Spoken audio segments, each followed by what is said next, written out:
Now, I want to turn to the part that has made me embrace life with as much vigor and joy as I can muster.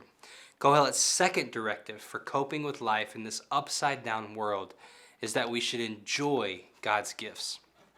Now, you know from our previous lessons that Ecclesiastes has several passages that encourages readers to take joy in what we typically call these kind of small pleasures in life: food, work, wine, and a spouse. Significantly, each of these four things were present in the Garden of Eden when Adam and Eve dwelled in this uncompromised unity with God Himself. Thus, they represent what Old Testament scholar Craig Bartholomew has called an Edenic vision of life. That is, a vision of life in which we return to the Garden of Eden by embracing what life is really about, living in a relationship with God and others, and enjoying God's gifts in community.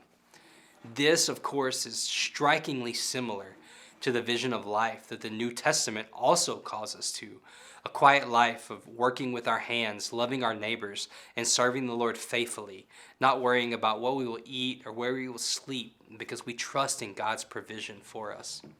So, to push back against the sin and the evil, and to make sense of a world in which everything is turned upside down, this ancient Israelite sage tells us to return to the beginning and embrace the gifts that God has given humans since the beginning of time.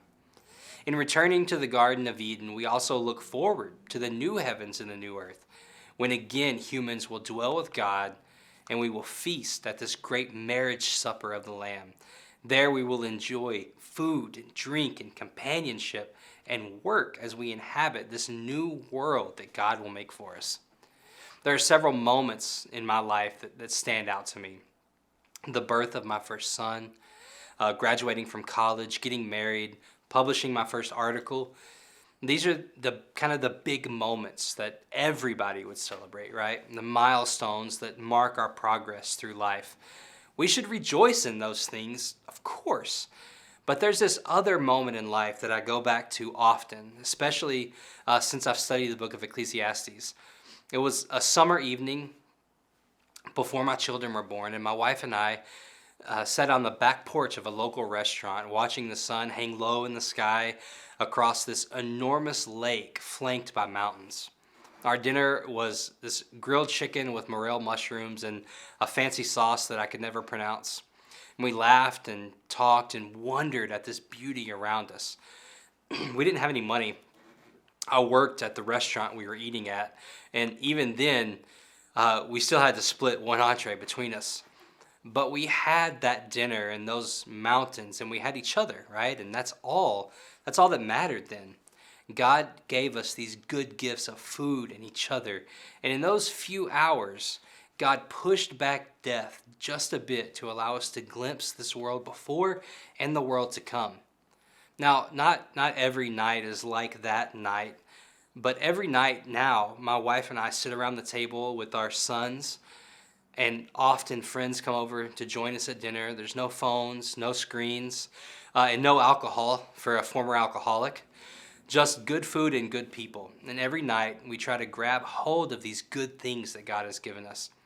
There are worries and concerns for sure. There's suffering, and there's pain, and there's heartache, and there's heartbreak.